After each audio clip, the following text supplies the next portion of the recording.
प्रत्येक गावातल्या प्रत्येक महिलेसाठी आहे, प्रत्येक पुरुषासाठी आहे आणि इथे उपस्थित माझ्या सगळ्या वयाची लहान लहान मुलं आहेत त्यांच्यासाठी पण आहे.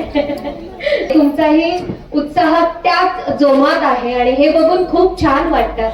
कारण मी कोकणातली आहे आणि माझंही गाव आहे. मला नॉस्टॅल्जिक झाल्यासारखं वाटतं. आणि या योजनेबाबत बोलायचं झालं तर जे गाव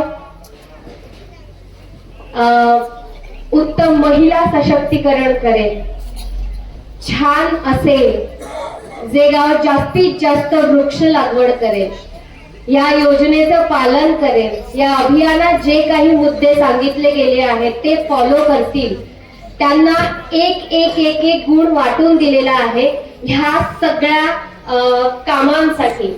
म्हणजे जर पाणी पुरवठा, काय म्हणत आपलं, रस्ते असतील, प्लास्टिकचा वापर किती केला जातो गावात, किती नाही केला जात, झाडं किती लावली आहेत, तुमच्या ज्या शाळा आहेत त्या स्वच्छ आहेत की नाही, इकडच्या महिलांसाठी रोजगार उपलब्ध केला जातोय का नाही केला जातो, ह्या सगळ्या बारीक बारीक गोष्टींवर हे मार्क ठरलेले आहेत. आणि हे मार्क जर 100 पैकी 100 आले तरच याची जी अमाऊंट आहे, राशी आहे, किती 5 कोटीची राशी आहे, ती आपल्या ग्रामपंचायतीला मिळणार आहे. हे असं उत्तम अभियान आपण राबवत आहोत सध्या. मुख्यमंत्र्यांच्या अनुमतीनं जयकुमार गोरे मंत्री आहेत आपले, यांच्या सुपीक डोक्यातून ही योजना आलेली आहे.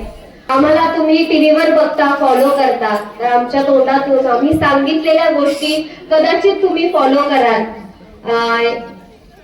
या हट्टाने त्यांनी आम्हाला निवडलं आणि त्यांनी आम्हाला सांगितलं की तुम्हाला स्वतःहून जाऊन प्रत्येक गावाला भेट द्यावी लागणार. तिथे जाऊन तुम्ही सांगा त्यांना की हे असं करा, तसं करा, तर तुमचं ऐकतील.